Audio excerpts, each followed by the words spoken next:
We are back with another live Johnnie Torch live broadcast. Johnnie Torch live number 112, 112th edition. And we are bringing you today the 106th broadcast of the Torch News Roundup. Yes, we are back once again. It's been a while. It's been a full week. We try to get 2 shows out a week, but unfortunately, sometimes other things take precedence, such as the Adventures of Bullets Bourbon issue number 5, which I am working on and getting a lot of work done on that. I hope to have it out by the end of the year, if not the beginning of next year. So how are you? We're here at the top of stately Torch Tower, looking over the fair metropolis below. And hopefully I'm coming in loud and clear because this is our first broadcast using the new computer. Yes, that's right. We have new technology. We can build it. This is the computer that I'm using to color the Adventures of Bullets Bourbon Private Eye number 5. That's in the works. So hopefully with the new state-of-the-art equipment that I'm using, the microphone will sound a lot better. Hopefully the quality will be represented in the price I paid for it. But we have a lot of things to talk about this week. As you know, or as you may not know, we have everything pop culture and comic book-esque in the news we talk about for a good hour or so. And thank you for joining us. And if it isn't too much to ask, make sure you hit that like button, subscribe if you're so inclined, and share it wherever applicable. All right, so now here is the challenge. I've got my notes on my old computer laptop here, so I'm going to pull them up. And we are going to try to do it the old-fashioned way, which means difficulty. All right, first up, our first story we're going to tackle here, we have... All right, so yeah, as I said, as we know, Batwoman is going to be involved in the crossover this year. Leads one to believe that maybe Victor Freeze will have something to do with that crossover. Will he be Mr. Freeze? Will he be... Well, apparently, they're not going to sign Jean Amell to just play a lady in a glass jar. So she's probably going to have some kind of part to play in this. And I think, you know, all things considered, it would be pretty cool to actually see Mr. Freeze on Arrow. Of course, they might be holding him off at sort of a backdoor pilot to get him as maybe a main adversary for Batwoman. All this, all this Batwoman talk really makes me wonder why they can't get a Batman show going. Of course, they're going to have Titans on the DC Universe. They're going to do Swamp Thing. But with all the, we've got a Supergirl TV show. We're going to have a Supergirl movie. We got a Flash TV show. We're going to have a Flash movie. All these promised projects, at least, are in the works. And we don't have Batman as one of them. I don't understand it. Superman doesn't have his own television show either, but at least he's made regular appearances. And, arguably he's had a TV show every decade. I mean, he had Smallville, he had Lois and Clark, Supergirl, going back to the Adventures of Superman. So there isn't a lack of Superman on television. Batman, bit of a different story. We only have the 60s Batman TV series. Never attempted another Batman series that I'm aware. I mean, there was Birds of Prey that was loosely related to the Batman mythos, and we have Gotham, which, I wouldn't exactly call that a Batman series. It's, in the same way Smallville wasn't a Superman series, but at least, they had a Clark Kent in it that was roughly of age to be Superboy, if not Superman. All right, so let me know what you think in the comments below about Jean Amell playing Nora Fries in the crossover of the Arrowverse this year, and what you think that means for the possibility of Mr. Freeze showing up in the crossover. All right, now here is the story that I was originally supposed to lead with. Elizabeth Tulloch has been cast as Lois Lane in this year's crossover between Arrow, Supergirl, and the Flash. It made a lot of news that Lois Lane was going to be on in the crossover this season. She looks very Margot Kidder-esque, which isn't a bad thing, although it's kind of surprising to me that they chose an actress that's a little bit older. I think this goes back to the writers of Supergirl's affection for the Christopher Reeve films, which I share, of course, by the way, where Margot Kidder was several years older than Christopher Reeve. It's the same thing here. Tyler Hoechlin is 31, I believe, and Elizabeth Tulloch is 37. So that's kind of interesting because CW tends to cast very young and attractive, of course, because uh, I'm trying to think of the obvious example, Amanda Waller, where Amanda Waller was a middle-aged, overweight woman, suddenly went to being a svelte, young chick. That's kind of not how they do it on the CW, but in this case, they are trying to go for that comparison to the Christopher Reeve films. I don't know the actress. I don't know Elizabeth Tulloch. I don't know what she's ever done. Like I said, she does bear some kind of resemblance to Margot Kidder. I think she'll be a welcome addition to the role. My main concern is her chemistry with Tyler Hoechlin. If they don't have the chemistry, then that's where you're going to have the problem, because every Superman and Lois Lane pairing has to have that chemistry, otherwise it's not going to work. So it's all pretty much encumbered upon that. All right, so let me know what you think in the comments below. And as we said before in a previous broadcast, Lois Lane is only going to appear in I believe, the Supergirl and Flash episodes. I know, Supergirl and Arrow episodes, I believe. She's not going to be in all three of the crossover, but if this does well, and there's no reason why it shouldn't. Tyler Hoechlin had, rave reviews as Superman in his appearances, not last year, but the year before. There's no reason to believe they can't spin this off into a Superman television show. Of course, that is one of the problems, though, because that's why if you have a Superman TV show, you're going to detract from the Supergirl TV show in the same way a Batman TV show would detract from a Batwoman TV show, which is why they're staying away from those shows, I think, for the most part. I don't think it's so much because you can't have a Batman show and Batman in the movies.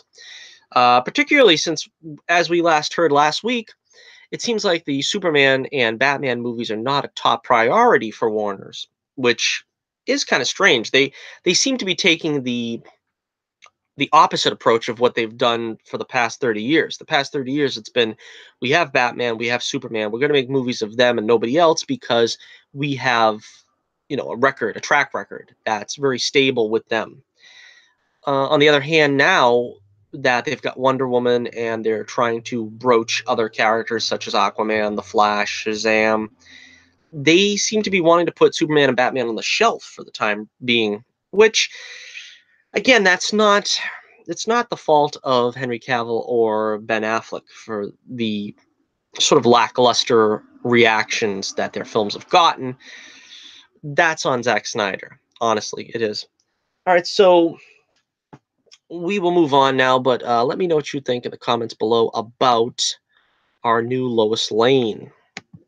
All right, let us take a look now as we go forward with Marvel. Let's see, Marvel has announced, or Netflix has announced, that The Defenders is not getting a second season. That was something that was pretty much rumored or hinted at, but it is now official. Let me take a look at the article here we have. Let's see.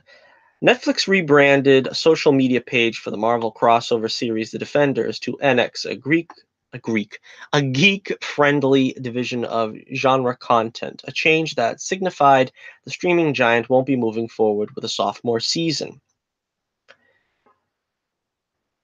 Let's see. Marvel TV head Jeff Loeb said a follow-up season is not in the plans right now. The series was labeled as a limited series on Netflix and looks to remain a one-off. Star Kristen Ritter, who played super-powered investigator Jessica Jones on the series, said the 8-episode crossover was envisioned as a one-time only event, and future episodes are unlikely. She was quoted, "I had a great time doing The Defenders, and honestly, it was such a good experience that I would even do it again. I don't think we are doing it again. It was never intention to do it again, but you know, if I was given another opportunity, I would." So, again, there you have it. Apparently, the Defenders will not be reuniting in the near future. What do you think about this? Personally, I really enjoy the Defenders. I thought that was a pretty good series. I thought it was the most concise and consistent of all the Netflix shows. As I said before, they tend to meander about, and the Defenders was the least problematic in that area from the ones I've watched. There are several that I haven't watched yet. I'm currently in the middle of Luke Cage season 2, which has been very good, and I would like to talk about that and review it properly. But suffice to say, I think they have addressed a lot of the problems that their shows have with Luke Cage season 2. It's still 13 episodes, and there's still a sense of kind of the talking head problem that, as a comic book artist and writer, that's one of your problems, is when you have a lot of conversations and dialogues you have to get down on the page, but you don't want to just keep seeing talking heads for page after page while you get this exposition or great conversation out. And a lot of times in these Netflix shows, that's what it devolves down to. It's basically just two people talking and talking and talking. So there seems to be a little of that still in Luke Cage season 2 so far as I've seen. I think I'm on episode 6. But they have a lot more subplots, I guess, that are at least entertaining. I'm not going to get into it right here, especially since I would need a spoiler warning and stuff. But I think since they have padded it with some subplots that are at least ranging from good to mildly entertaining, it takes the onus off of, well, when are we going to get to the heart of the matter? And Bushmaster being the villain is also featured several times in the season. It's not just something we have to build up to, like last season with Cottonmouth, and the villain sort of changed 3 times during the course of the season. But also, we were talking last week about the Daredevil season 3, teaser, and on Twitter they're doing a lot of ads of the show, and they're doing biblical quotes, which I think is fantastic because heaven knows I love biblical quotes and looking them up. So they're mostly staying in the book of Job, and I seen one today where, let's see, I don't have the image in front of me, but the biblical quote was Job 30:26, which if you look up, depending on your translation, in my translation right here, it says, "So I looked for good, but evil came instead. I waited for the light, but darkness fell." So, again, this is just getting me really, really hyped for Daredevil season 3.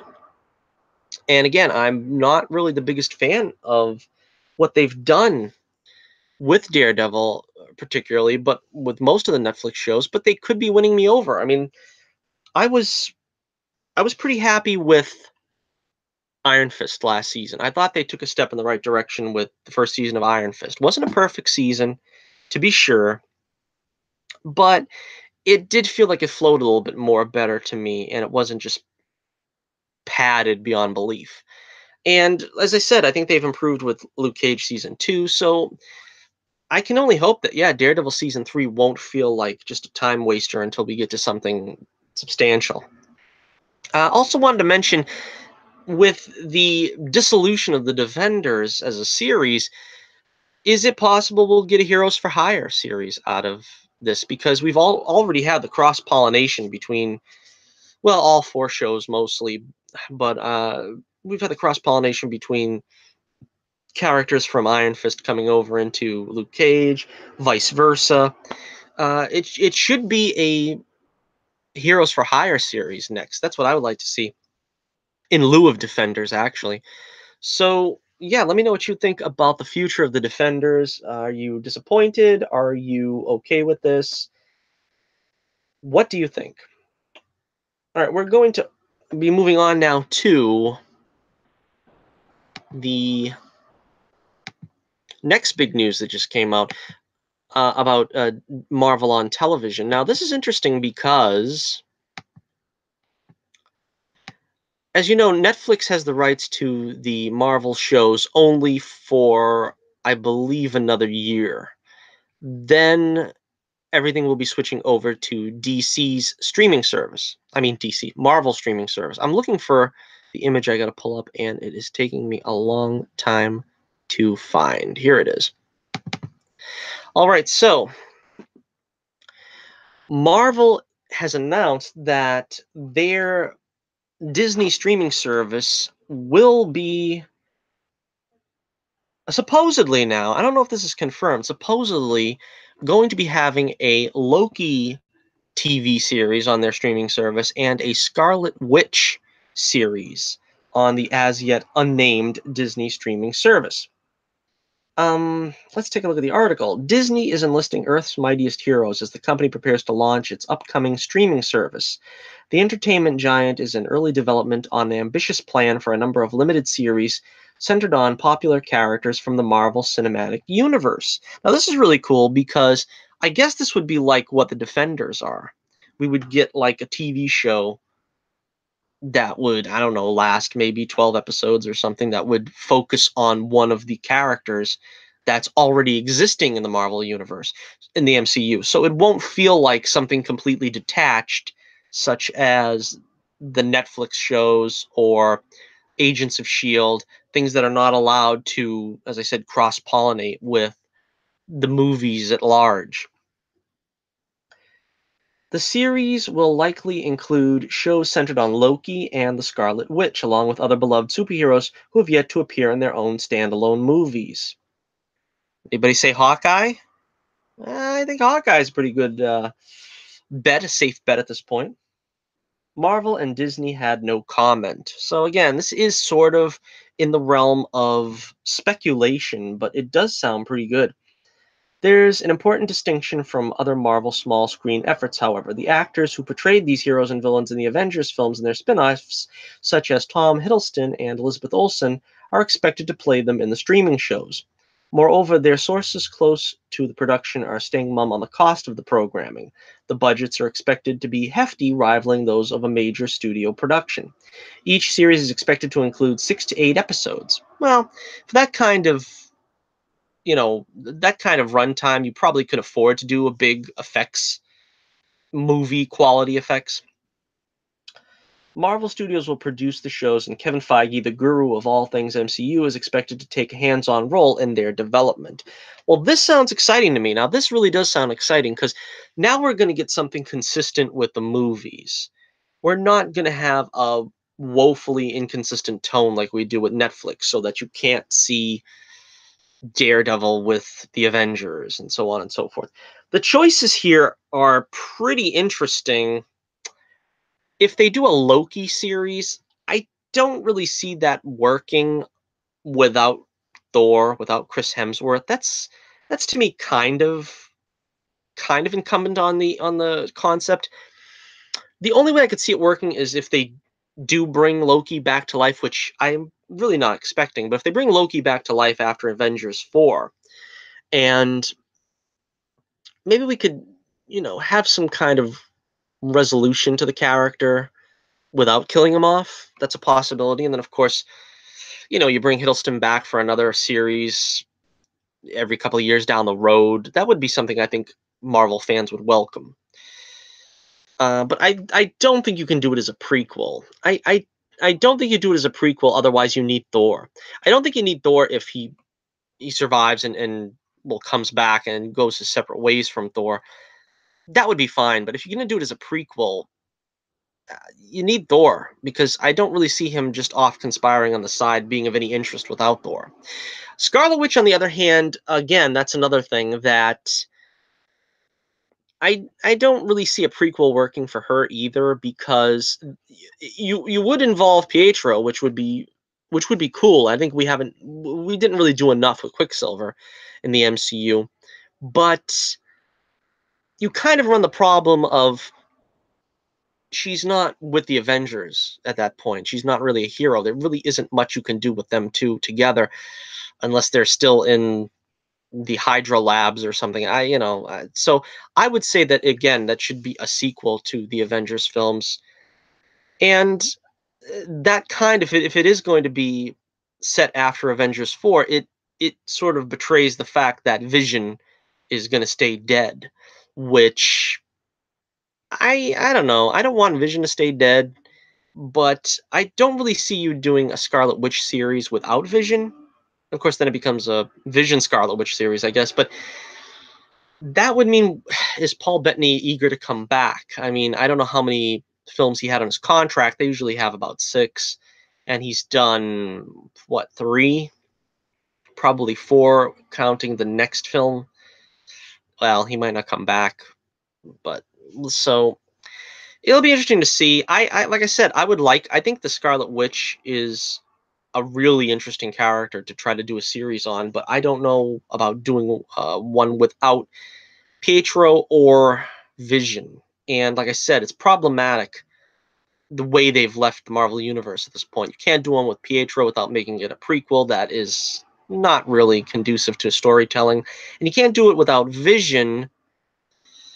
I mean, you can do it without Vision, but there is so much lore and stuff to explore with Vision that it would be better if hopefully he survives and they can continue on with that great love story that defines both of them, the superhero love story of the Vision and Scarlet Witch. Hopefully he survives and they do that. But again, like I said, I don't know what Bettany's contract is or his interest in this. I think Elizabeth Olsen would do it. I think, you know, she seems to have a fondness for the role, and she's great as Scarlet Witch. Same with Tom Hiddleston. I mean, one wonders if he would take time out of his schedule. You know, he's an emerging star himself, but I'm pretty sure that he enjoys the character enough as well that, it pretty much is his claim to fame. I think he'd return. All right, so let me know what you think. What other heroes from the MCU, particularly ones that they're saying have not gotten their own solo movies, would you like to see getting a television series? Of course, we can briefly throw out some ideas. Of course, Hawkeye, Jeremy Renner, really deserves a series. I'm not too interested in this character since they gave him a family and in Age of Ultron, to be totally honest with you. But he definitely deserves a series. Um, Falcon, definitely Falcon. I'd love to see a Falcon series. He's just awesome. Anthony Mackie. I mean, I'll watch Anthony Mackie till the cows come home. Black Widow, of course, is going to get her own movie, so I imagine she's exempt from this, although I think she's probably the most made to order for a series, even a limited one of 6 to 8 episodes. That would be right up an espionage thriller's alley. War Machine, maybe. I don't know. I don't know that War Machine could carry his own series, to be totally honest with you. I don't know. There could be the Wasp, although I remember hearing Evangeline Lilly saying that she doesn't envision a Wasp solo movie, or, imagine series would be under that heading as well, because they're sort of a team, Ant-Man and the Wasp.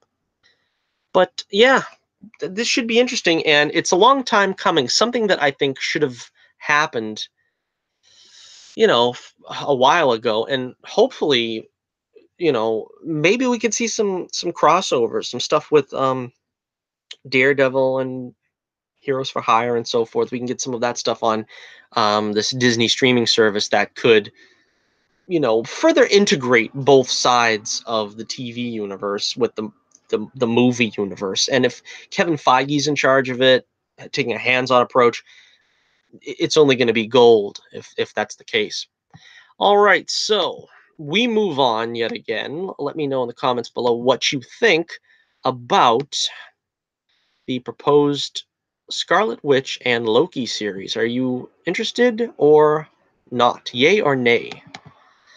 All right, last week we broke the news. It was barely an hour old. The ink was barely drying on my fingertips that Alec Baldwin was going to be taking the role of Thomas Wayne in the new Joker movie, the Joker origin story by Todd Phillips and Joaquin Phoenix.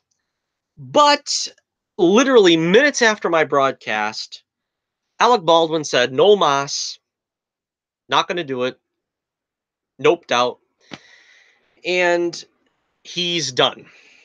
I don't. I guess it was really a thing, because if it was just a rumor or something, it would have been just discredited. But apparently, he backed out of it, and I think possibly it's because they were saying he was going to be playing a Trump caricature in Thomas Wayne. I don't know how true that is, but that was the rumor at the time. So we got Brett Cullen is replacing Alec Baldwin in the Joker origin movie as Thomas Wayne. And he is no stranger to Batman, since he was in The Dark Knight Rises as a character I don't remember. Who was he playing again? Oh, he was the guy. Wasn't he the guy? I haven't seen the movie in a couple of years. I don't know. I gotta watch those movies again.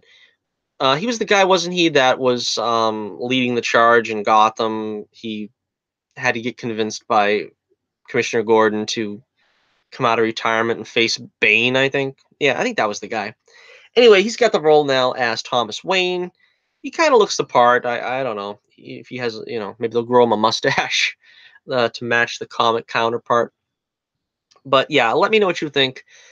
Brett Cullen as Thomas Wayne. All right, we got plenty of more Joker origin film news to share, and oh boy, does this guy give me the creeps. No kidding. I got the heebie-jeebies just looking at this Joaquin Phoenix Joker pictures. I'm not kidding. This guy looks creepy as fudge. This is the first released picture. Now, he's going to be called Arthur. Now, they're giving the Joker a real name, and his name is going to be Arthur. I don't know what his last name is. They haven't broken that yet, but not to be confused with Jack Napier, which was the name given to him in Batman '89. Now, Arthur, he just looks so creepy. I don't know. I don't know. On the creepiness scale, this is like the kind of dude that's hanging around outside of 7-Eleven at like 2 in the morning, and you want to get as far away from as possible. I'm not sure that's exactly what I want out of my Joker, but yeah, that's kind of a reaction anyway. I guess they've tapped into something there. Now, I never liked the Joker being too creepy, and again, this is going to be the origin of the Joker, so we're probably not going to see him in face paint and the green hair and stuff until at the very least the end of the film. So this is going to be sort of like a speculation on the life of the Joker. Now, see, in my mind, that's always been a mistake. You don't want to know the Joker's backstory. You don't want to know his history. That's one of the core fundamentals of the character, is that the Joker, of course, is a force of nature. Nobody knows where he came from. Nobody knows how he came to be. Later on in the Batman mythos, the Joker comes clean to Batman and tells him his origin, in that he was the Red Hood, which was a criminal that Batman knocked into a vat of chemicals, and the chemical reaction caused the change in the Joker's face that made him look like the playing card goblin that he looks like now. And that's the mystery of the character. He was just some crook that used the Red Hood as a mode of disguise until the Batman created the Joker, so to speak, by knocking him into the vat of chemicals. Now, it's it's not known yet whether Batman has any part in the story at all, and if that's the way they're going with this, that he is going to get the Joker makeup through a chemical accident, or is he just going to put the makeup on like Heath Ledger? I would, I don't know. I would hope that they would do a accurate version of this. But then again, the Joker was driven mad basically by what he saw when he took off the red hood. And that's kind of why, for all the criticisms I do of Batman 89, that was actually one of the great scenes when he's bandaged and the crime doctor's taking the bandages off, and he sees his face now as the Joker for the first time, and he's driven to manic laughter. He's driven insane just seeing what's been done to his face. And again, that would be a great thing for Joaquin Phoenix to play if he could really take that, 3 minutes of screen time and just, distill it into something really special. But I don't see you spending 2 hours on an origin for the Joker. That's something that really doesn't need to be more than 15 minutes.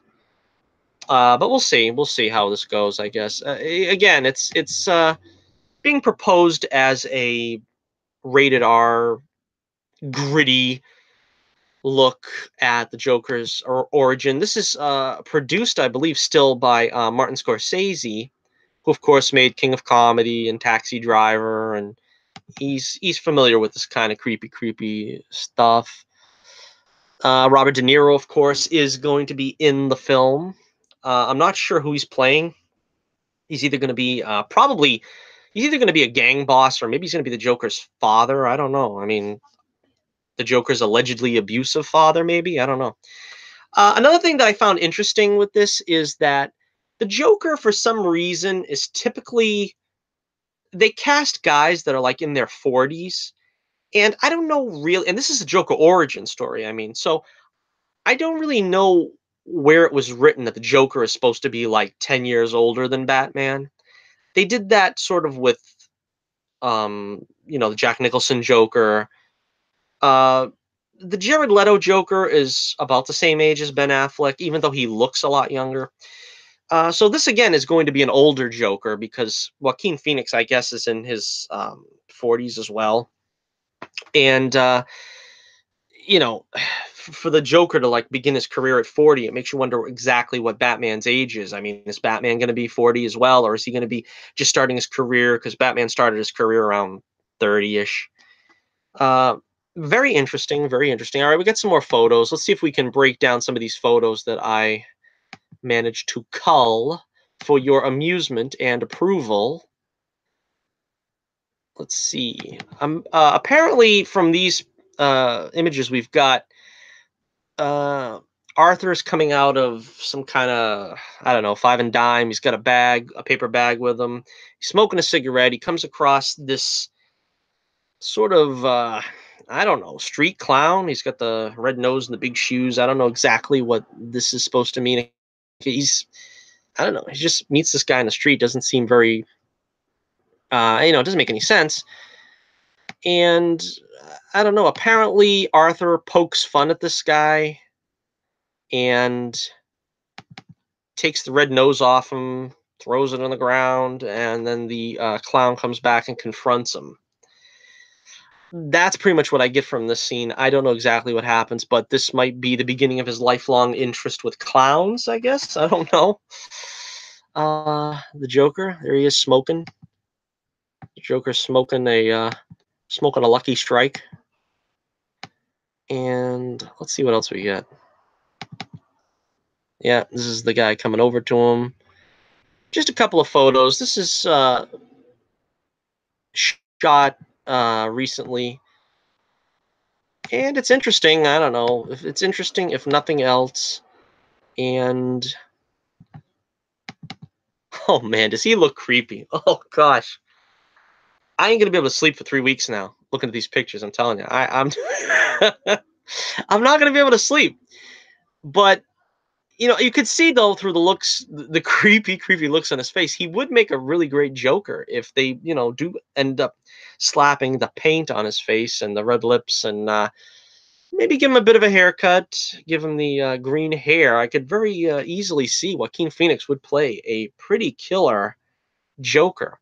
Again, this is supposed to be separate from the DCEU, so the future of this character is in question. I mean, Jared Leto was still promised a Joker movie, because he was the DCEU's default Joker. So once they kicked him to the curb for this movie, instead of giving him a Joker movie or a Joker and Harley movie, which was what was originally intended or announced, they they kind of put him on the back burner for favor of this movie. Now, will they try to squeeze this into the DCEU with their finagling of projects? They're jostling things around a bit behind the scenes, and that's what's leaving everybody to question: are we going to come back a few years from now with a soft reboot, with a different Batman actor, with a different Superman actor? By that time, will Gal Gadot's Wonder Woman and Jason Momoa's Aquaman have run their course, and it'll be time for a full-on reboot? Or maybe we'll just sort of fold the new Batman and Superman into this universe with tentative projects like this, like the Joker origin. I don't know. We'll have to wait and see, I guess. As I said before in last week's show, I would prefer they stick with Henry Cavill. I think Ben Affleck is done regardless, but we all knew that he had a short shelf life. He wasn't going to stay with the role for long, so that was kind of the problem. I think Matt Reeves, I think, is the director of the Batman, has already said he wants a young Batman in his movie. So we'll have to see. Oh, give me the creeps. I got to go on to the next subject. I can't talk about this anymore. I just can't. The heebie-jeebies is too much for me. But let me know what you think about the new images of Joaquin Phoenix as the Joker, or as Arthur, as he's being called. And what will his origin possibly be?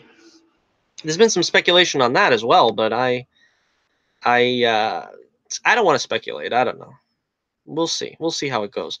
Okay, let's go on now to our final subject of the day. We have the Captain Marvel trailer finally released. And oh boy, are we excited about this one. Captain Marvel. She actually looks like Sharon Carter there to me. Sharon Carter. But Captain Marvel, last week we talked about the Entertainment Weekly photos, which took the nation by storm. And now I've listened to a lot of videos about the Captain Marvel trailer, and there's a lot of naysayers going around. That's why I titled this "What's All the Hubbub-bub," because it seems to me that I already went over this mostly in last week's episode when we were talking about the Entertainment Weekly photos, so I don't want to belabor the point, but there's a lot of hate being directed at the Captain Marvel trailer, but I don't know if they're legitimate. I mean, I understand why they're being leveled, but I don't think they're legitimate. Let's put it that way. As I said, the comic history of Captain Marvel has been very, very garbage. We've had a lot of trouble with getting Captain Marvel a decent comic series in the past couple of years, and since this is sort of in the style of that, it's going to be problematic if they do the Carl Manvers version of Carol Danvers. From what I see, it doesn't look like it. They're not making her this androgynous, angry person. To me, it doesn't look like that, so I don't understand why that's a problem. Also, a lot of complaints being leveled at Brie Larson. As I said last week, I think she's admittedly a bit of an abrasive personality. She's not the most welcoming person, it seems like, from reading interviews with her or Twitter comments or so forth. And that's kind of understandable. That could turn you off to the movie if she's the star of it, but I don't really see her ruining this film, even if you don't personally like her. I'm neutral, really. I mean, I've never seen a movie with her, so I really don't know if she's talented or not. I just am going by what I've seen in the trailer. I don't really see her being this terrible actress that everybody seems to be leveling at her. Now, again, I'm only going by the trailer. I haven't seen Kong Skull Island or whatever the movie was that gave her the Academy Award. I can't remember now, but I seem to not see what everybody else is seeing. So we're gonna go through the trailer, and I've heard a lot of, like I said, a lot of complaints that she's not registering enough emotion. Which, again, how can you determine that on these 2-second snippets that are scattered throughout the movie? I mean, I don't really know of too many superheroes that honestly have a big goofy grin on their face for 80% of their trailers or screen time. I mean, I don't think even Wonder Woman had that many, you know, in her trailer. I'm saying too many moments of, displaying a big goofy grin. I don't understand really what this criticism is coming from, other than people are just afraid. They are very, very afraid that Marvel is going to lose it here and make our first real woke SJW movie in the MCU. Now, as I said before, I contend that we already got that in Spider-Man Homecoming. The more I see that film, the more disappointed I am in it. And of course, like I always, say, Michael Keaton was great as the Vulture, Tom Holland was great as Spider-Man, but the rest of the film is really, really, it's mediocre at best, really, to be honest with you. It's sort of a rehash of some of the better parts of other Spider-Man movies, and it feels like Spider-Man set in a 90s sitcom or an 80s sitcom, I think I usually say, but either way, they were both similar in style, both the 80s and 90s. Uh, Another criticism I've heard is that Brie Larson's voice is too high. Now, seriously? Seriously, we're going to complain that her voice is too high?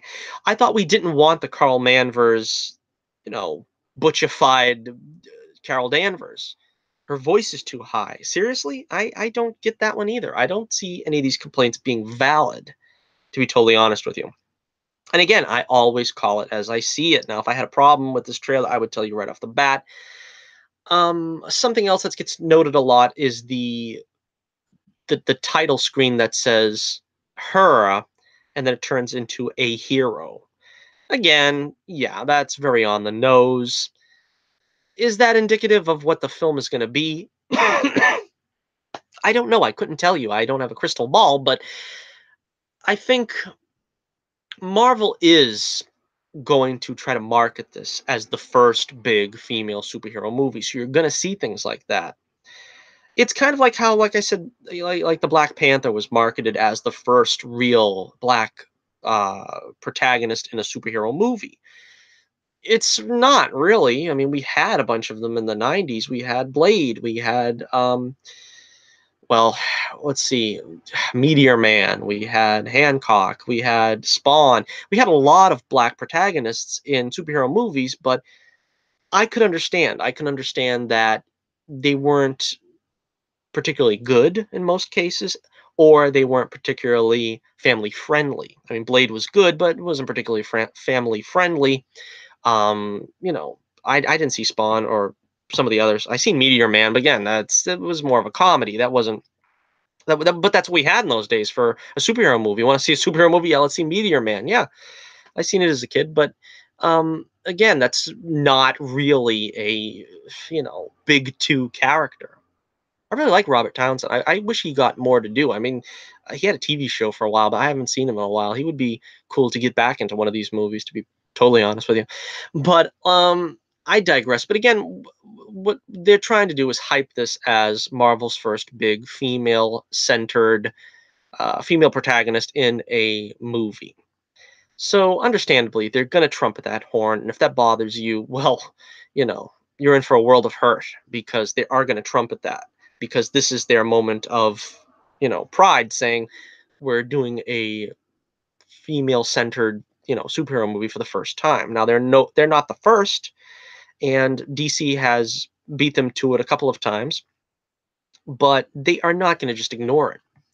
All right, let's move on here. Let's get on to the next image here. Let's go through the trailer as much as possible. Let's see. Now, I'm not really an authority on Captain Marvel or Carol Danvers. As I said before, I know her mostly from the Avengers. 70s, 80s Avengers, I know her from. As we start the trailer, she crash lands into a blockbuster, of course, because this is signifying that this is set in the 90s. Oh, yes, this is the 90s. which again is something I don't remember from the comics, that she was like a time spanning hero, sort of like Captain America or Winter Soldier. So this is interesting that they've chosen to do this. And the music in the trailer was pretty good. I don't know, that they had that sort of like ambient chanting noise or whatever, that like woo, which was interesting to say the least. I'm not sure that I really felt it, but I think that was supposed to be an undercurrent of the Kree, because she's sort of part Kree. Her powers, or at least comes from the Kree. We got a shot of this spaceship that was like cloaked, and it seems to be getting, in peril somehow here. That's her in the cockpit, apparently. We get another picture of her in the cockpit. Let's see.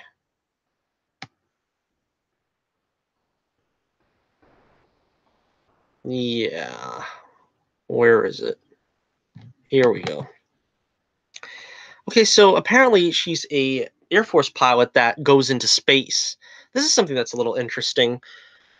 That's kind of also what they did with Green Lantern, although, as I said last week, they really want to distance themselves from Green Lantern.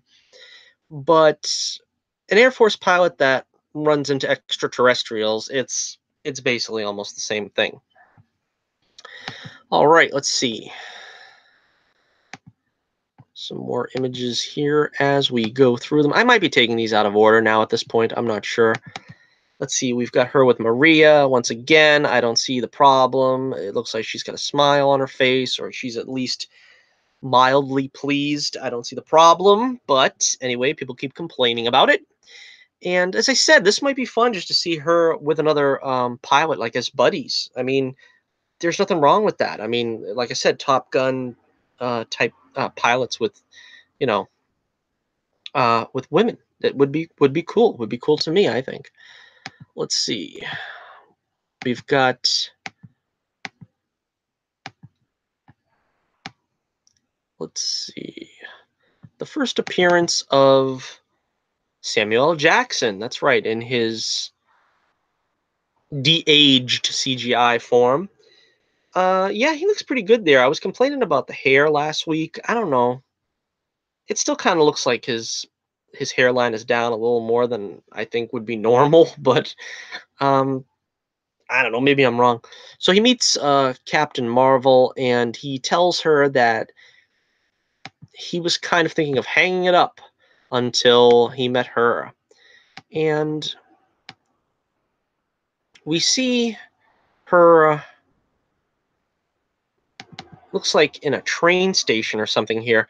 And you could tell, I love this look on her face, because you can tell she is completely disoriented by the experience. Now, that is something that I want to talk about for a second, because this is something I wasn't aware of with a Captain Marvel storyline, which it may be just an invention of this film, but she says that she has memories that are sort of trying to come to the surface of her being on Earth before and having a life. So apparently she was a fighter pilot.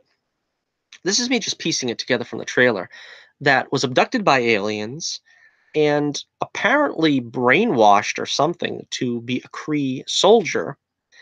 And now she finds herself back on Earth and is starting to remember that she was actually a human, that, belongs on Earth and had a normal human life down here. And I think, again, I think she sells this very well here. So that was cool. Let's see. Yeah, again, I'm unaware of this for her origin. Let's see. We get this very interesting. This apparently she's still. I think it's hard to tell in this image, but I think she's still in the green Kree flight suit here. Eventually, she loses the lime green flight suit here, and then gets into the red and blue, which everybody, of course, was concerned she wasn't going to get in the red and blue. But Yeah, I think this is her getting the Winter Soldier treatment where they're zapping her brain. I don't know why she has to be upside down, but apparently they're zapping her brain to either create false memories or take away the memories she already has. Again, a little derivative here, a little derivative because the concern was it was going to be too derivative of Green Lantern, but it seems to me to be a little derivative of Captain America and Winter Soldier. All right, let's take a look at her displaying her powers. We got an image here of her on a train. Again, a lot of people complaining that this looks like Wolverine, the movie, The Wolverine. That doesn't mean that because Wolverine did it, that a superhero can never have a fight on a train again. I mean, look at Spider-Man and Doctor Octopus. It happens. It happens.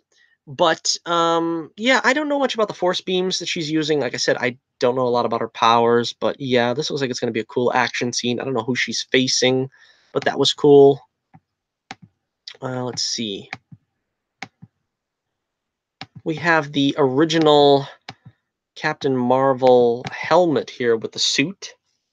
That is with her hair as the mohawk type of a centurion look.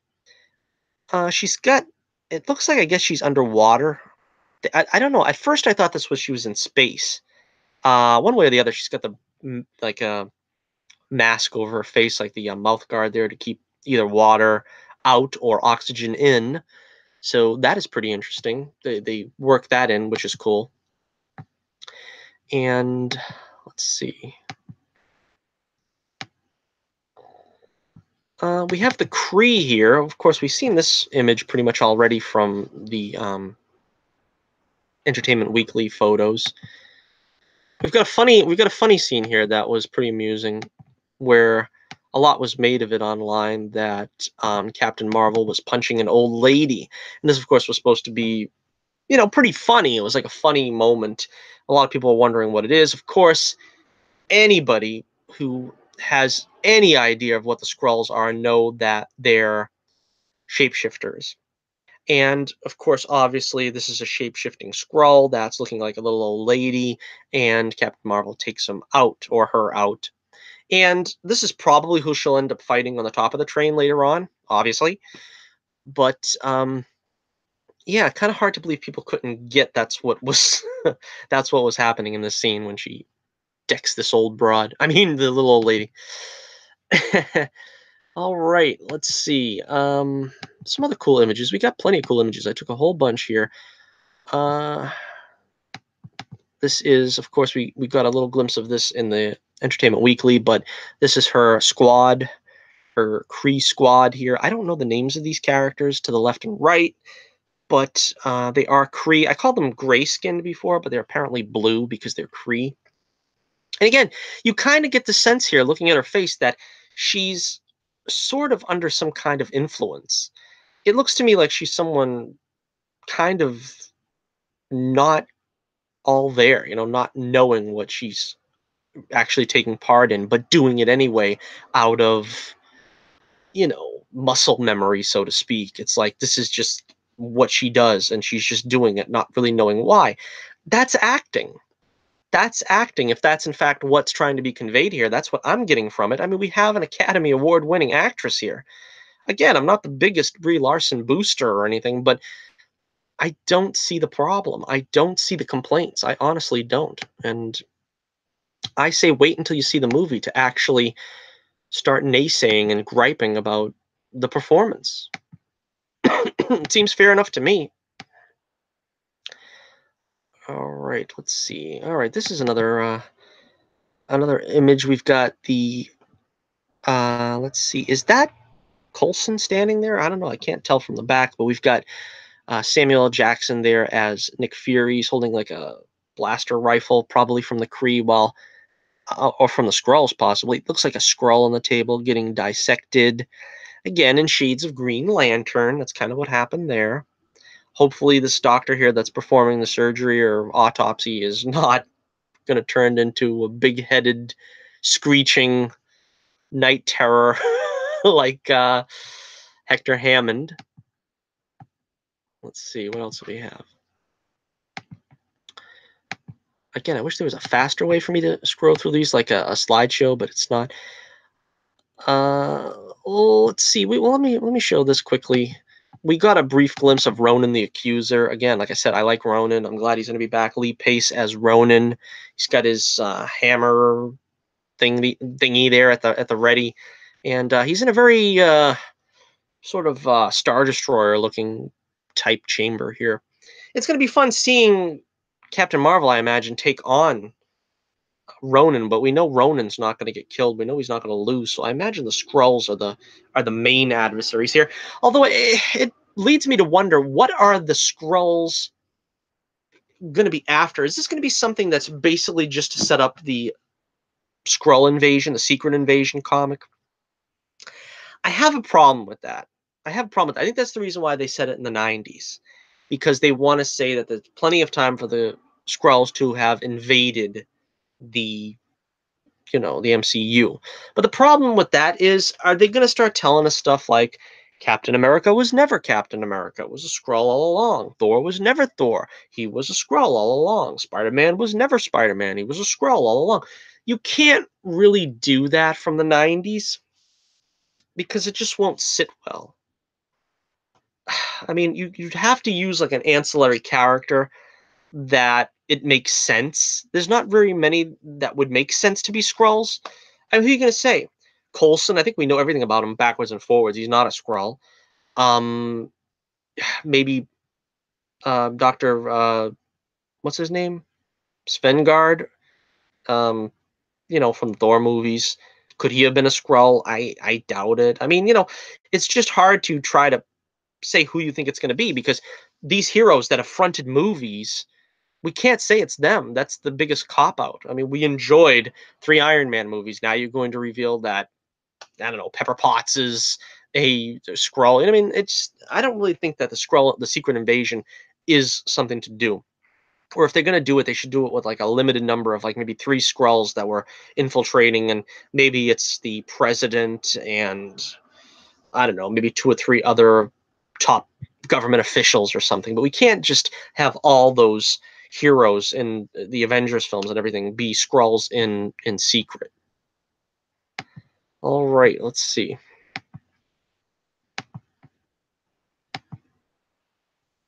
Well, speaking of Agent Coulson, let's get our shot of our boy. That's my boy. Yeah, that's my boy, Agent Coulson. Boy, they did a good job on. Oh, look at that hair. Come on, look at that hair. Agent Coulson with hair like that. Do you think you ever see that? No, no. He looks great, and yeah, the age technology there made him look a little younger. And I don't know. I mean, I hope he has a big part in this. I don't know if it's going to be that big of a part. I imagine it's only going to be on par with his, Iron Man appearances, Thor appearances. But yeah, I'd love to see Coulson interact with Captain Marvel. Although, again, he does say, doesn't he say, this isn't my first rodeo? So, they got plenty of, backstory they could fill in there on how he was, you know, covering up for Captain Marvel and so forth or whatever.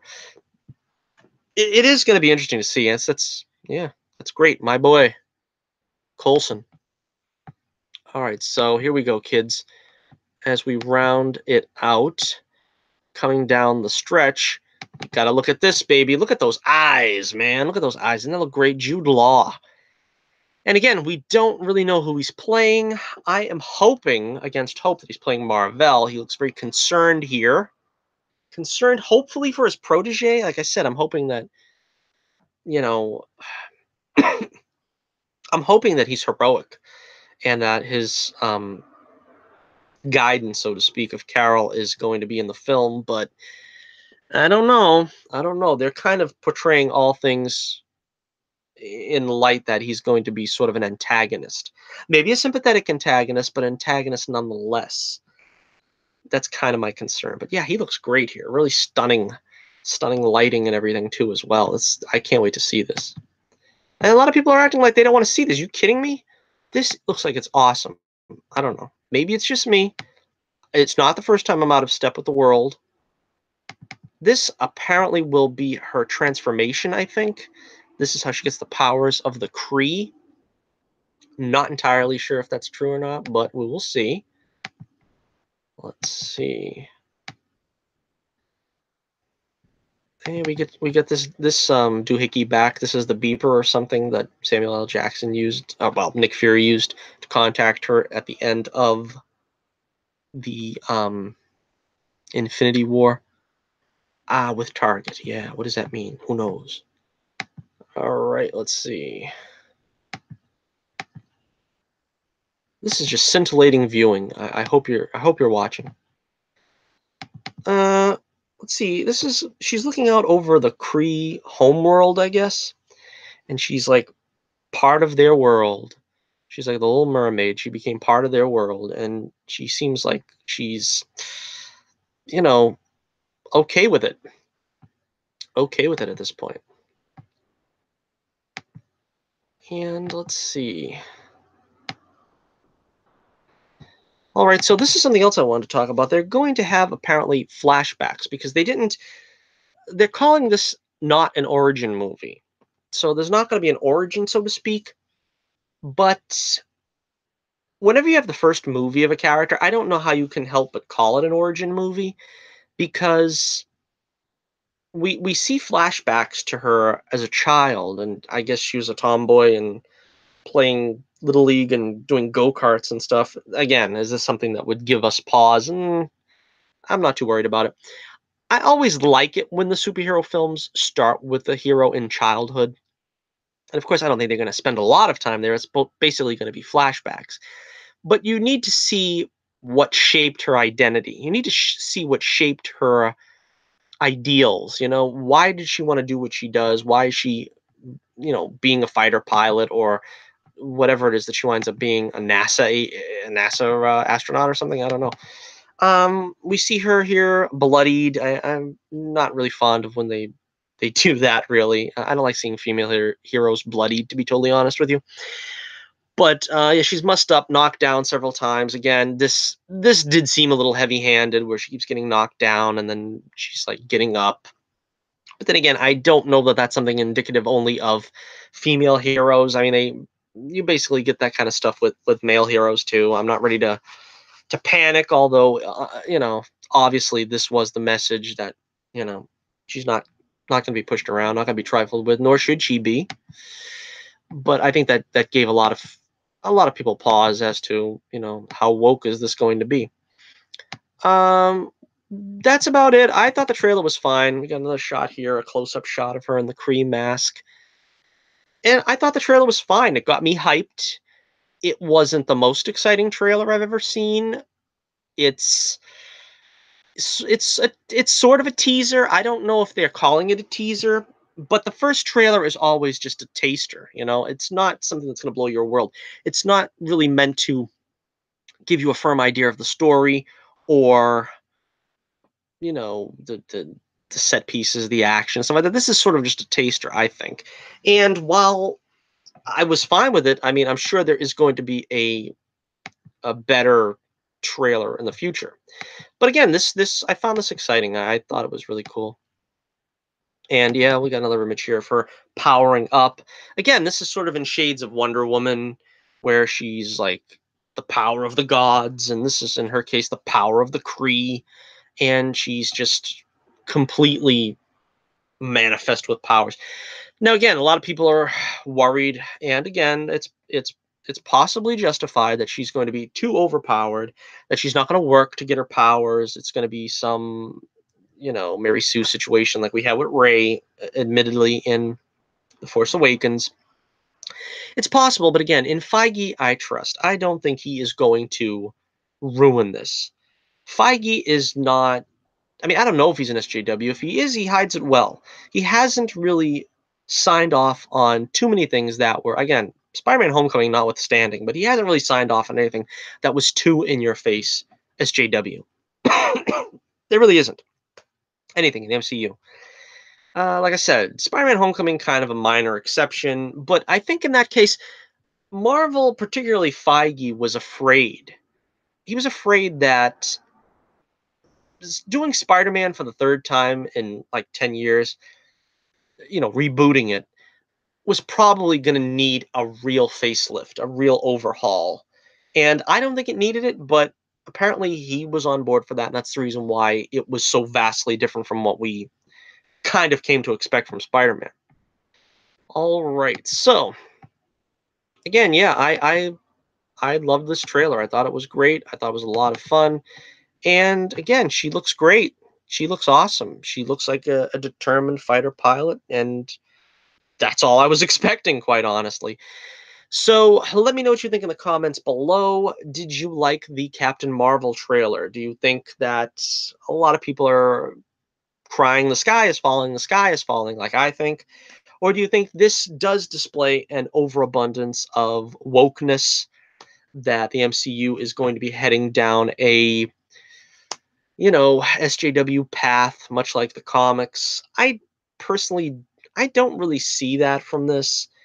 Um, I don't have a problem with what they've shown. There were a couple of things, but again, there always are a couple of things. There are always going to be a couple of things because they're going to try to appeal to all the different audiences. They're going to try to appeal to the feminist audience somewhat. They're going to try to appeal to the Marvel fans somewhat. They're going to try to appeal to the average moviegoer, which I think is the main demographic. So all in all, I don't think they've gone overboard in any one area. All right, so that about wraps it up yet again for another Torch News Roundup. We've gone on here for about an hour, and I thank you for joining me, and I thank you for sticking with me through the show. If you have in its entirety, kudos to you. And again, let me know what you think of the show in the comments below. What did you think about any of the topics we talked about? The Joker, set photos, the Captain Marvel trailer. What's your take on it? The proposed Loki and Scarlet Witch shows on Disney streaming service. The new Wonder Woman actress. And just let me know in the comments below. Make sure you hit that like button. It'll do a heck of a lot of good in getting me noticed in the YouTube sphere, which is not always that easy. But I've made a lot of strides since I started doing videos. This month marks my third anniversary, I believe. Is it the second or third? No, it's the third anniversary. It's the third anniversary of me creating videos. Again, for a little look to the future, we've got October coming up, and I've always tried to get out as many Halloween reviews as possible, classic horror movies. We've already got a bunch up that are very popular, the 1941 Phantom of the Opera, 1943 Phantom of the Opera, excuse me. We have Island of Lost Souls. We have Dr. Jekyll and Mr. Hyde, the 1931 version. So again, check those out on my channel if you are into classic horror. We will try to bring a couple to you this season, this Halloween season. I already have one all written out that I was supposed to produce last year before the computer crashed. Now with the new computer, I'm going to see if I can get back to doing edited videos, and hopefully it will not take as long with this new computer, and I'll be able to do a much bigger output of videos again as I used to, shorter ones. And of course, you can check out the link in the description below for my comic, The Adventures of Bullets Bourbon Private Eye. Much appreciated. You can check me out on Twitter, and you'll see the current ongoings of my comic. I try to keep up to date with that so that all will know and appreciate the continuing adventures of the world's most famous private eye. Well, is Sherlock Holmes a private eye? He's a private eye, I guess. Maybe he's more famous. Yeah, he's a private consulting detective, so maybe he's not the most famous Bullets Bourbon, but we'll make him the second most famous. Okay, so until next we meet, once again, this is Johnnie Torch reminding you, keep the flame burning brightly, and I'll be with you again real soon.